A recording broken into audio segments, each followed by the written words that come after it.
Dans cet exercice, on a une pyramide avec AB ici qui fait 126 cm. Et puis OE ici, la hauteur globale de la pyramide qui fait 72. Alors, première question, on nous demande OAE, donc l'angle en A qui est ici. On peut voir que cet angle, il est dans un triangle rectangle qui serait OAE. On a ici notre hauteur 72 cm et c'est cet angle-là qu'on cherche. Simplement, on ne connaît pas d'autre longueur ici. Donc on ne va pas pouvoir utiliser directement la trigonométrie. Il faudrait connaître soit AO, soit AE. On revient à notre figure générale. On se dit qu'on va pouvoir calculer AO si on se met par exemple dans le carré qui forme la base de la pyramide. Donc le carré ici A, B, C, D. Si je trace les diagonales dans un carré, elles se coupent en leur milieu. Elles font la même longueur, elles sont perpendiculaires. Mais en plus ici c'est un carré, donc ici j'ai un angle droit par exemple. On sait que AB fait 126, donc ici ça fait aussi 126. Je vais utiliser Pythagore dans ce triangle rectangle ABC. Je vais calculer AC et je diviserai par 2 pour trouver AO. Donc, je sais que le triangle ABC est rectangle en B, d'après le théorème de Pythagore. Et donc ensuite, AB carré plus BC carré égale AC carré, ce qui nous fait 126 au carré plus 126 au carré qui fait AC carré. Je le calcule sur une calculatrice, ça me donne 31 752 pour AC carré. Je fais ensuite la racine carrée de 31 752, ce qui me donne environ 178. C'est bien environ. Donc 178, c'est ma diagonale AC au total. Je divise par 2 pour trouver AO. AO, c'est AC divisé par 2. Et donc environ 178 divisé par 2, soit environ 89 cm.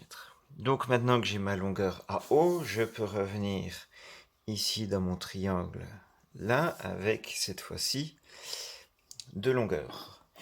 Ici je cherche un angle, j'ai ici le côté opposé à l'angle, ici le côté adjacent.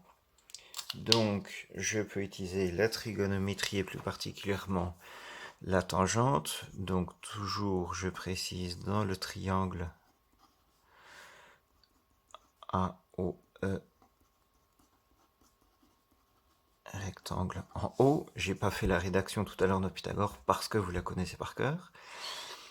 Et ici j'ai quoi donc? J'ai la tangente de mon angle en A qui est égale donc à l'opposé sur l'adjacent, en l'occurrence 72 sur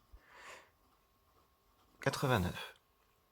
Ensuite, sur ma calculatrice, je tape seconde tangente pour qu'il m'affiche arc tangente ou tangente moins 1 de 72 sur 89. Donc là, je reviens en arrière, j'ai le rapport, je veux trouver l'angle.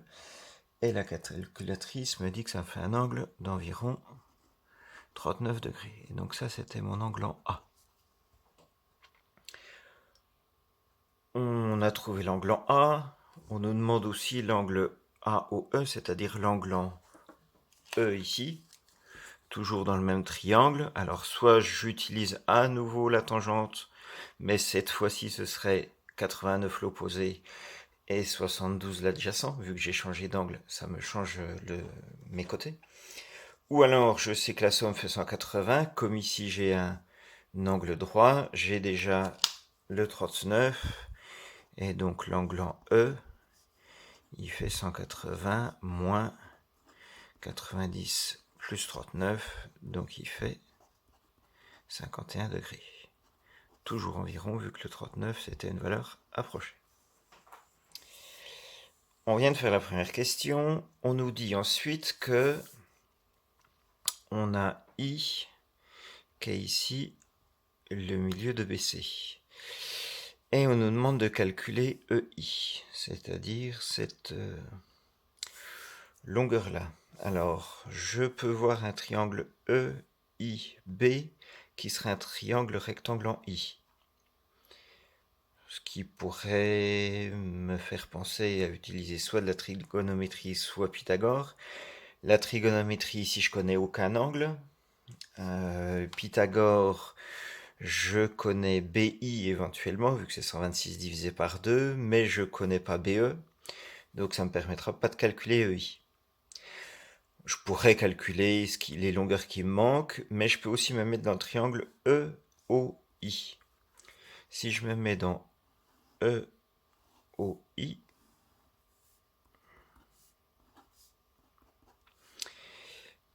OI, c'est ça, mais donc c'est aussi la moitié de 126. Donc ça, je connais, c'est 63 cm. EO, je le connais, c'était 72. Et donc là, de nouveau, dans le triangle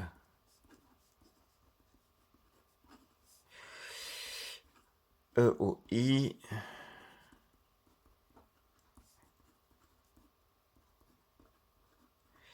d'après Pythagore, j'ai E au carré plus OI carré qui est égal à EI carré.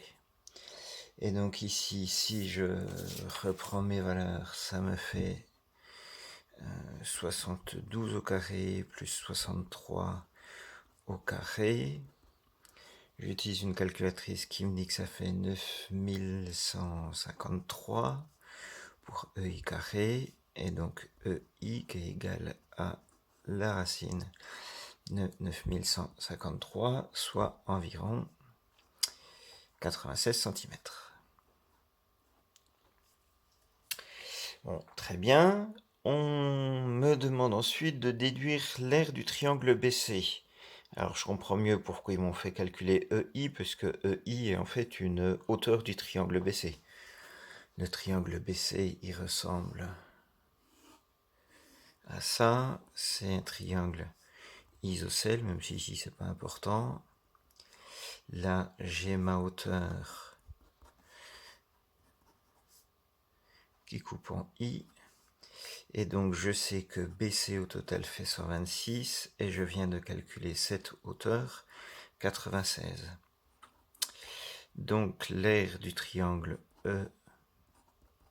EBC c'est 126 fois 96 divisé par 2.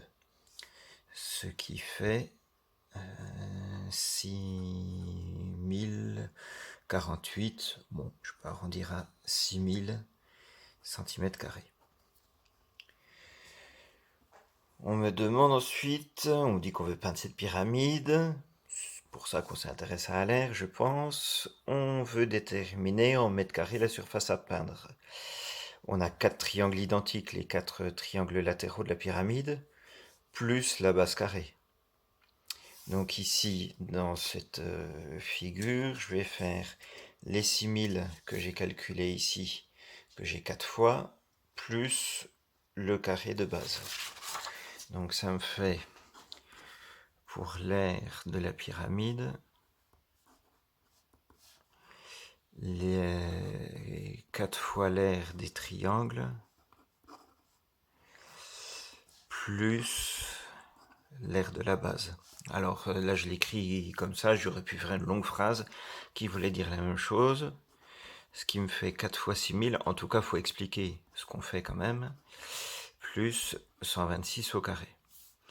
Et donc ça, si je calcule à la calculatrice, ça ira plus vite, mais ça fait 40 000 cm². On me le demande en mètres carrés, donc il faut que je passe des centimètres carrés en mètres carrés. Donc je décale de 2 rangs pour passer en décimètres carrés et encore deux rangs pour passer en mètres carrés. Donc j'ai 4 mètres carrés. Ensuite, on me dit qu'on veut peindre avec de la peinture qui permet de peindre 10 mètres carrés par litre. On fait 2 couches. Il faut trouver la quantité de peinture qu'on utilise. Donc, une couche, c'est 4 mètres carrés. Donc, 2 couches correspond à 8 mètres carrés. Évitez d'écrire un signe égal, c'est pas 2 couches qui est égal à 8 mètres carrés, c'est 2 couches qui correspondent à 8 mètres carrés. Et donc,